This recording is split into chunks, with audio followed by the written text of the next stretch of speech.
El sol de Miami se filtraba a través de los inmensos ventanales de la mansión en Coral Gables, pero en su interior el aire era frío, casi gélido. Cada objeto en la casa de Alejandro era una declaración de poder. Obras de arte carísimas colgaban en paredes blancas. Muebles de diseño minimalista ocupaban espacios calculados con precisión milimétrica y un silencio pesado, como el de una tumba, lo envolvía todo. En el centro del comedor, una mesa de caoba que podría sentar a 20 personas estaba puesta para una sola. Un banquete sofisticado, con platos que un chef privado había preparado con esmero, permanecía intacto, enfriándose bajo la luz artificial de un candelabro de cristal. La escena era la perfecta representación de su vida, una abundancia material tan vasta como el vacío existencial que lo ahogaba, una opulencia que solo servía para resaltar su profunda y aplastante soledad. Alejandro, a sus 45 años, era la personificación del éxito. Vestía un traje de diseñador hecho a medida que gritaba riqueza, pero su rostro era una máscara endurecida por años de dolor reprimido. Sus ojos, aunque penetrantes, cargaban un cansancio que ninguna fortuna podría remediar. Se movía con una rigidez controlada, como si cada gesto fuera una batalla para no dejar escapar la tormenta que llevaba dentro. Se sentó a la cabecera de la mesa, un rey en un castillo desierto. El ritual del almuerzo era sagrado, una de las pocas rutinas que mantenían su mundo en orden. Llamó a Elena, su empleada doméstica, para que le sirviera el primer plato. Su voz, acostumbrada a dar órdenes, resonó en el silencio, pero no hubo respuesta. La ausencia de ese sonido familiar, el de sus pasos discretos acercándose, fue una grieta en su impecable rutina. Una irritación sorda comenzó a crecer en su pecho. Molesto por la interrupción de su disciplina, se levantó de la silla. Sus zapatos italianos no hacían ruido sobre la alfombra persa mientras caminaba por los pasillos vacíos de la mansión, buscando a la mujer que siempre había sido una sombra eficiente y silenciosa. La llamó de nuevo, esta vez con un tono más severo, pero solo el eco le respondió. Salió al jardín trasero, un paraíso de césped perfectamente cortado y flores exóticas. Fue entonces cuando la vio, escondida detrás de unos arbustos de jazmín, sentada en el suelo para no ensuciar nada. Estaba Elena, pero no estaba sola. La escena que presenció lo paralizó, rompiendo la burbuja de indiferencia en la que había vivido durante años. La imagen era tan poderosa y tan injusta que te parte el alma, y es en momentos así que uno se da cuenta de lo frágil que es la dignidad humana. Si historias como esta te tocan el corazón, considera suscribirte para que podamos seguir compartiendo relatos que necesitan ser contados. Elena compartía su propio plato de comida, una porción humilde de arroz, frijoles y un solo huevo, con un niño pequeño y pálido que se acurrucaba a su lado. Era su hijo, Lucas. Al sentir la presencia de Alejandro, Elena se sobresaltó, y la vergüenza inundó su rostro. Con lágrimas en los ojos, intentó explicarle que había traído a Lucas del hospital porque era el único momento del día que tenía para almorzar con él. Se había escondido para no molestar, para no ser una carga, porque el dinero no le alcanzaba para comprar una comida decente para ambos fuera de casa. La visión de ese acto de amor puro y sacrificio, de una madre compartiendo lo poco que tenía con su hijo enfermo, contrastaba brutalmente con el banquete solitario que lo esperaba adentro. En ese instante, la armadura de Alejandro se hizo añicos. No vio a una empleada y a su hijo. Vio el reflejo de la familia que había perdido, del amor incondicional que todo su dinero jamás podría comprar. El gesto de Alejandro, invitándolos a su mesa, fue tan inesperado que por un momento el mundo pareció detenerse. Elena, con Lucas de la mano, entró en el comedor sintiéndose como una intrusa en un santuario prohibido. El niño miraba todo con ojos muy abiertos, fascinado por el brillo del candelabro y la inmensidad del espacio. Alejandro los observó sentarse, un nudo formándose en su garganta. En la pequeña figura de Lucas, vio el fantasma de su propia hija, Sofía, una memoria que había intentado enterrar bajo capas de trabajo y riqueza. El eco de una risa infantil, una que no había escuchado en años, resonó en su mente, y por primera vez desde la tragedia, el silencio de la mansión no se sintió vacío, sino dolorosamente expectante. Se dio cuenta de que el banquete que tenía delante no era una muestra de su éxito, sino el monumento a su fracaso como hombre.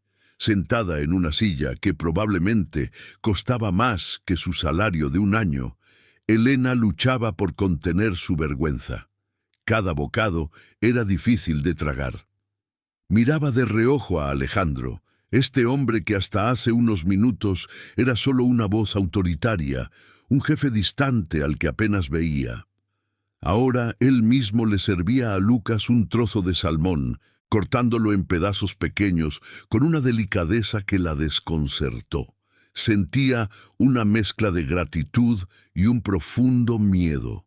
La amabilidad de los ricos a menudo venía con un precio, y ella no tenía nada que ofrecer a cambio. Su instinto le gritaba que huyera, que protegiera su dignidad y la de su hijo de esta caridad humillante.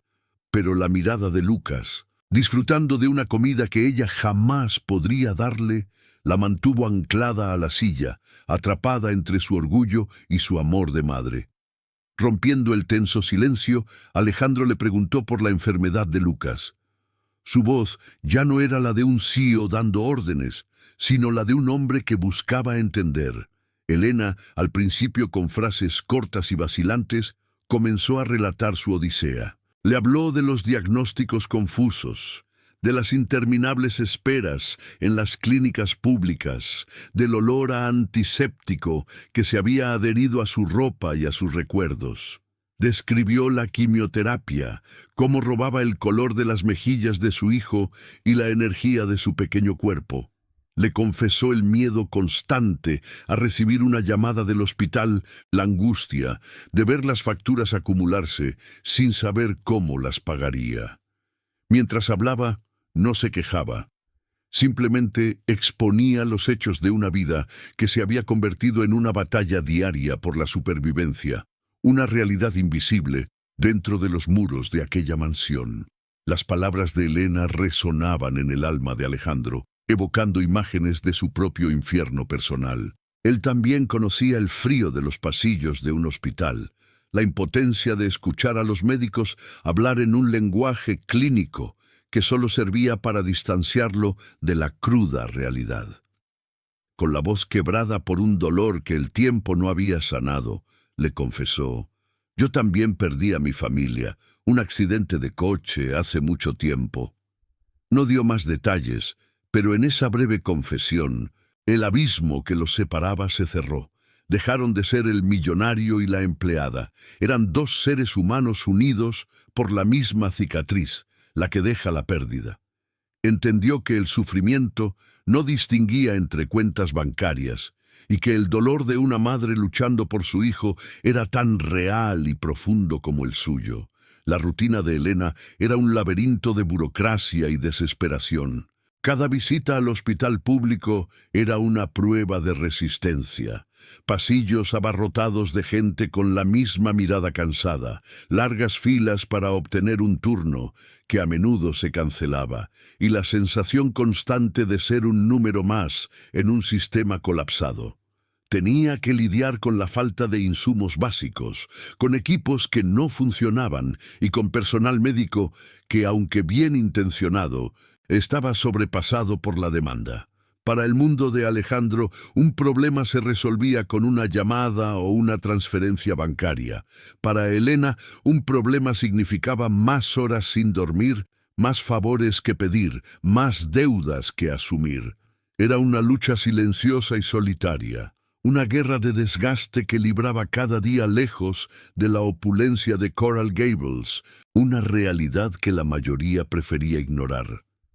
Poco a poco, algo comenzó a cambiar en la mansión. Alejandro, rompiendo sus propias reglas de aislamiento, empezó a involucrarse. Le pidió a Elena que ajustara sus horarios para que nunca se perdiera una cita médica de Lucas. Empezó a dejarle al niño libros de cuentos sobre superhéroes y dinosaurios o frutas exóticas que Lucas nunca había probado. No eran regalos ostentosos, sino pequeños gestos de atención que hablaban más que cualquier cheque. Lucas, con la inocencia de un niño, respondió a esa calidez. Le mostraba sus dibujos, le contaba historias del hospital y un día, tímidamente, lo llamó Ale. El sonido de esa palabra en la casa silenciosa fue como la primera lluvia después de una larga sequía. La vida, lenta y frágil, comenzaba a brotar de nuevo entre las grietas de su corazón roto. Sin embargo, para Alejandro, cada momento de conexión era también una fuente de pánico. Cada vez que Lucas le sonreía, veía el rostro de Sofía, y el terror de volver a perder a alguien lo paralizaba. El amor se había convertido en sinónimo de dolor y se había prometido a sí mismo no volver a sentirlo. A veces, sin previo aviso, se encerraba de nuevo en su coraza de frialdad, volviéndose distante y cortante. Esos cambios de humor confundían a Elena, quien no entendía qué provocaba esa distancia. Alejandro estaba librando una guerra interna, atrapado entre el anhelo desesperado de llenar su vacío y el miedo atroz a que ese nuevo vínculo se rompiera y lo destruyera por completo. Era una danza dolorosa entre la esperanza y el trauma, un paso adelante y dos atrás. Elena, por su parte, caminaba sobre una cuerda floja emocional. Su orgullo, forjado en años de independencia y lucha, le impedía aceptar la ayuda de Alejandro sin sentirse en deuda. Rechazó sus primeras ofertas de dinero con una amabilidad firme, insistiendo en que podía arreglárselas sola. Temía que su generosidad fuera una forma de control, una limosna que la despojara de su autonomía. Además, le preocupaba el qué dirán, la percepción de que se estaba aprovechando de la soledad de un hombre rico. La desconfianza era una barrera que ella misma había levantado para protegerse, porque había aprendido de la manera más dura que en su mundo. Nada era gratis. No quería que su hijo creciera pensando que su bienestar dependía de la caridad de otros, por muy genuina que pareciera. La frágil normalidad que habían construido se hizo añicos una tarde de martes. Una llamada del hospital lo cambió todo. El médico, con una voz cansada y profesional, le informó a Elena que la quimioterapia ya no estaba funcionando. Las células cancerosas se habían vuelto resistentes. Mencionó un tratamiento experimental, una terapia de vanguardia disponible solo en una clínica especializada en Boston, con una tasa de éxito prometedora, pero un costo prohibitivo. Una cifra con tantos ceros que parecía una broma cruel. La noticia cayó sobre Elena como una losa de concreto, aplastando la pequeña semilla de esperanza que había comenzado a germinar. De repente, el futuro dejó de ser una serie de días por vivir y se convirtió en un abismo oscuro e insondable del que no había escapatoria. El cambio en la vida de Alejandro no pasó desapercibido. Su hermano menor, Ricardo, un hombre ambicioso y pragmático que dirigía las operaciones latinoamericanas de la empresa, lo visitó sin avisar. Encontró la escena insólita: Alejandro en el suelo del salón, jugando con un niño enfermo mientras la empleada los observaba. Ricardo no tardó en expresar su desaprobación con comentarios sarcásticos y miradas de juicio. Le insinuó que estaba siendo ingenuo, que Elena era una oportunista que explotaba su vulnerabilidad. ¿Desde cuándo te dedicas a la filantropía personal? Hermano, ten cuidado. La gente así sabe cómo manipular a hombres como tú, le dijo, sembrando la duda y la presión del mundo exterior. Alejandro se enfrentaba ahora a una elección: ceder a las expectativas de su círculo o proteger a esta nueva e improbable familia. Esa noche, Alejandro encontró a Elena en el jardín, sentada en el mismo lugar donde la había visto por primera vez con Lucas. No lloraba de forma escandalosa, sino en silencio, con lágrimas que rodaban por sus mejillas y caían sobre sus manos entrelazadas. Era la imagen de la derrota absoluta. Él se sentó a su lado, en el césped húmedo, sin decir una palabra. No había consuelo que ofrecer, ni frases hechas que pudieran aliviar un dolor tan profundo. Simplemente se quedó allí, compartiendo el peso de su silencio. En esa quietud, bajo las estrellas de Miami, ya no eran el jefe y la empleada, ni el rico y la pobre. Eran solo dos personas unidas por el miedo más primitivo que existe, el miedo a perder a un hijo, un terror que él conocía demasiado bien. Ver la desesperación silenciosa de Elena fue el catalizador final. En su rostro, Alejandro no vio debilidad, sino una fuerza increíble que estaba a punto de quebrarse. En ese preciso instante, el miedo a sufrir una nueva pérdida fue eclipsado por un terror mucho mayor: el miedo a no hacer nada, a quedarse de brazos cruzados y lamentarlo por el resto de su vida. Se dio cuenta de que su fortuna, sus logros, todo lo que había construido, no significaban nada si no podía usarlo para salvar una vida. No podía traer de vuelta a Sofía, pero podía darle a Lucas una oportunidad. Es increíble cómo presenciar la lucha de otra persona puede obligarte a enfrentar tus propios demonios.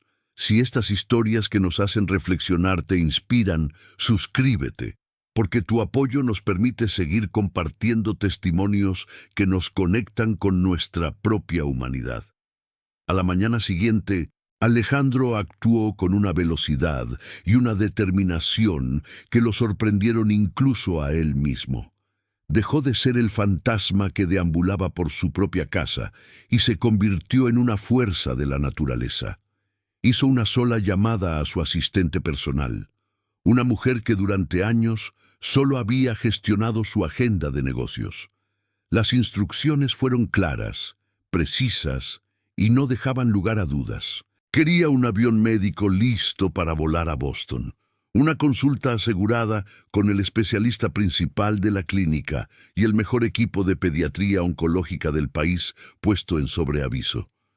No preguntó por el costo, no le importaron los obstáculos burocráticos.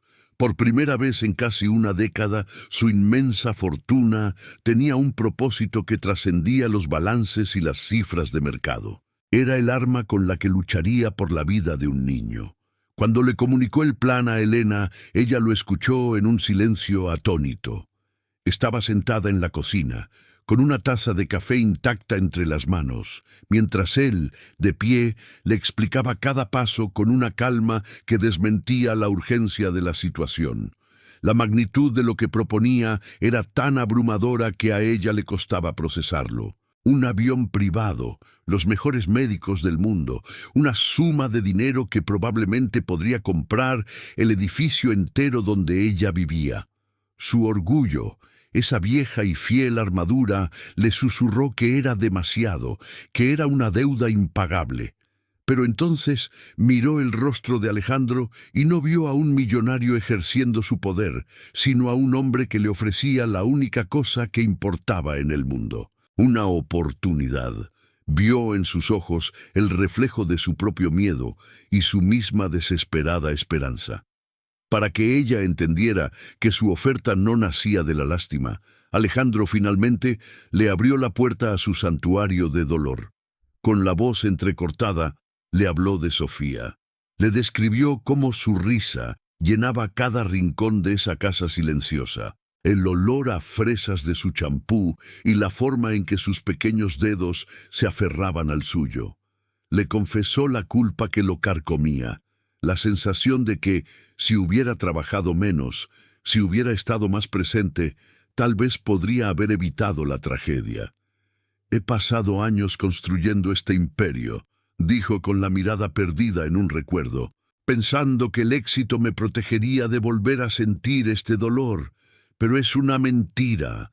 El dinero no puede comprar el tiempo perdido, Elena, no puede traer de vuelta a los que amamos. Entonces se arrodilló frente a ella, un gesto de una humildad tan profunda que le robó el aliento. Le tomó las manos, frías y temblorosas, entre las suyas. «Esto no es caridad», insistió, mirándola directamente a los ojos para que sus palabras se anclaran en su alma. «Tú y Lucas me han despertado de un largo sueño. Me han recordado lo que es sentir, lo que es luchar por alguien. Él ya no es solo tu hijo, Elena. En mi corazón, él es nuestro hijo. Y te juro que vamos a luchar por él juntos como una familia». La palabra familia resonó en la cocina, llenando el espacio con un significado nuevo y poderoso. Era una promesa, un ancla en medio de la tormenta, un pacto sellado, no con tinta, sino con lágrimas y una vulnerabilidad compartida. En ese instante, todas las barreras de Elena se derrumbaron. El peso de años de lucha solitaria, de noches sin dormir y de un miedo constante se disolvió en un torrente de lágrimas que ya no pudo contener. Pero no eran lágrimas de tristeza, sino de una gratitud tan inmensa que dolía. Asintió, incapaz de articular una sola palabra, y apretó sus manos con fuerza. Era su respuesta, su aceptación, su rendición a una generosidad que finalmente entendía que no buscaba humillarla, sino salvarlos a todos. Alejandro se levantó y, por primera vez, la abrazó. En el abrazo torpe y vacilante de dos extraños que habían encontrado un hogar en el dolor del otro, el frío de la mansión de Coral Gables comenzó a disiparse para siempre, reemplazado por el frágil pero incandescente calor de la esperanza. El viaje a Boston fue un torbellino de ansiedad y esperanza, pero los meses que siguieron fueron un lento y constante amanecer. Regresaron a Miami, no a la mansión fría y silenciosa de antes, sino a un lugar que por fin comenzaba a sentirse como un hogar. El silencio sepulcral fue reemplazado por la risa de Lucas, que recuperaba su fuerza día a día, y por el sonido de sus carreras por los pasillos que antes solo conocían el eco de la soledad. Alejandro ya no se sentaba solo a la cabecera de la inmensa mesa de caoba. Ahora, los tres compartían comidas sencillas en la cocina, hablando de la escuela, de los superhéroes y de los planes para el fin de semana. El olor a desinfectante de hospital fue sustituido por el aroma del pastel de manzana que Elena aprendió a hornear, y las paredes blancas comenzaron a llenarse con los dibujos coloridos de un niño que había vuelto a la vida. La transformación de sus vidas se consolidó no con un gran gesto, sino con una serie de decisiones tranquilas y significativas. Un día, Alejandro se sentó con Elena y Lucas, y con una simplicidad que desarmaba, le preguntó al niño si le gustaría que él fuera su papá para siempre. La respuesta de Lucas fue un abrazo tan fuerte que valió más que cualquier contrato firmado. Poco después, los papeles de adopción se hicieron oficiales, sellando un vínculo que había nacido en la desesperación y florecido en el amor. La relación entre Alejandro y Elena evolucionó hacia una asociación basada en un profundo respeto y un afecto inquebrantable. Una familia forjada no por la convención, sino por la experiencia compartida de haber salvado juntos lo que más amaban. La mansión ya no era una fortaleza de riqueza, sino un santuario de vida. Inspirado por la humillación que Elena había sufrido, Alejandro comprendió que su propósito iba más allá de su propio hogar. Vendió una parte significativa de sus acciones en la empresa y canalizó esa fortuna hacia la creación de la Fundación Nutrición y Esperanza. Su misión era simple, pero poderosa: proporcionar apoyo financiero y comidas nutritivas y dignas a las familias de niños que luchaban contra el cáncer en los hospitales públicos. Quería asegurarse de que ningún padre o madre tuviera que esconderse para alimentar a su hijo, que ninguna familia tuviera que elegir entre un medicamento y un plato de comida. Alejandro ya no pasaba sus días en salas de juntas discutiendo proyecciones de mercado. Ahora supervisaba la construcción de cocinas y comedores en las salas pediátricas de los hospitales, transformando su dolor en un legado de compasión activa. 5 años después, un Lucas de 12 años, sano y lleno de energía, cortó la cinta de inauguración de una nueva ala de oncología pediátrica financiada por la Fundación. A su lado, Alejandro y Elena lo miraban con un orgullo que iluminaba sus rostros. La placa de bronce en la entrada no llevaba el nombre de un donante rico, sino un simple mensaje para que la esperanza siempre tenga un lugar en la mesa. Ya no eran el millonario, la empleada y el niño enfermo, sino simplemente una familia, unida por la certeza de que la verdadera riqueza se mide en las vidas que se tocan y en el amor que se comparte. Historias como la suya nos recuerdan que la humanidad puede florecer en los lugares más inesperados. Si crees que estos relatos merecen ser escuchados, suscríbete para ayudarnos a seguir compartiendo viajes que nos devuelven la fe en el mañana.